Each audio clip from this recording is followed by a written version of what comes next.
ಮೆತ್ತಿದಾಗ ಚೇರಾಗಡಿ ಮುತ್ತಿದಾಗ ಕೊಂದ ಕನ್ನಡದ ಕಪ್ಪು ಮಣ್ಣಿನವನು.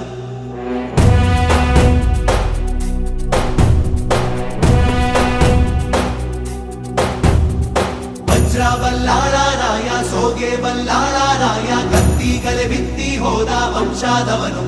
ಈ ಸೀಮೆಗೆ ಶಿವ ನೀಡಿದ ವರವೋ, ಈ ಊರಿಗೆ ಇವಾಲದ ಮರವೋ, ಮೂರು ಸುತ್ತಿನ ಕ್ವಾಟೆ ಗಸ್ತಿಗೆ ನಿಂತ ಗರಡಿ ಮನೆ ನಾಯಕ. 6,000 ದಂಡು ಬಂದರು ಬಿಡನು ಕಾವಲಿನ ಕಾಯಕ.